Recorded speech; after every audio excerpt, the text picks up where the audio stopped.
So when an accident happens, what does one do? Obviously, they call the police. What is the correct process? Because some people just exchange little, if there's no real damage or anyone really was seriously injured, they'll just exchange their phone numbers or insurance. What is the proper protocol, I guess?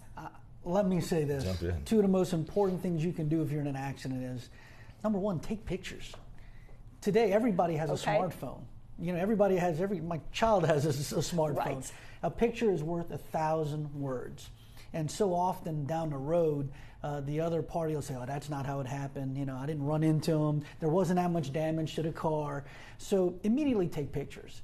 The second thing is seek medical attention.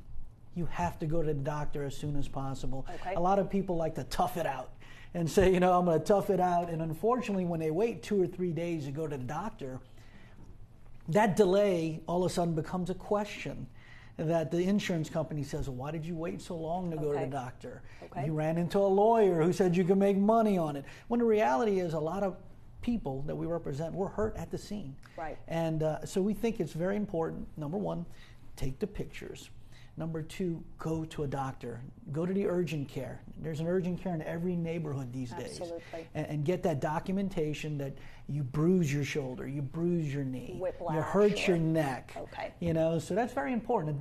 I think that's my two things that I would strongly recommend. Bart, you may have a couple of. Well, absolutely. I mean, I think calling the police is important too, because at the end of the day, we're on one side of the case representing a person who's been hurt. There's an insurance company, hopefully, that's on the other side of the case, and we're making a claim for that person. And we weren't at the scene.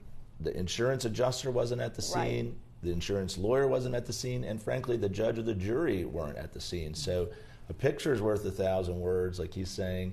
A police report helps because it's typically going to be an objective third person who's coming to the scene, and that doesn't have a bias or an interest in the situation. Just like a picture. A picture doesn't have a bias, it's a camera.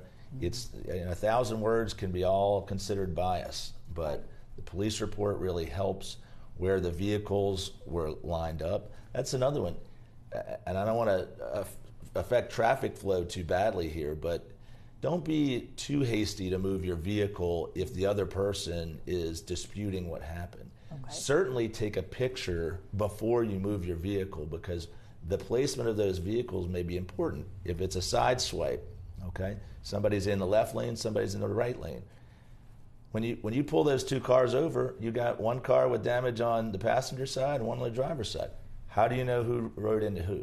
Well, if you know what lane they were in and you take a picture of them in your lane, then you can document it. If the police come and they say that's where it was, then that helps end a battle that could brew on for years later. Okay. Well, Marie, let me Sure. build on what Bart said about the police report. If a police officer does show up, then you absolutely want to make sure you tell them certain things. Okay. You want to make sure you tell them that you are in fact injured.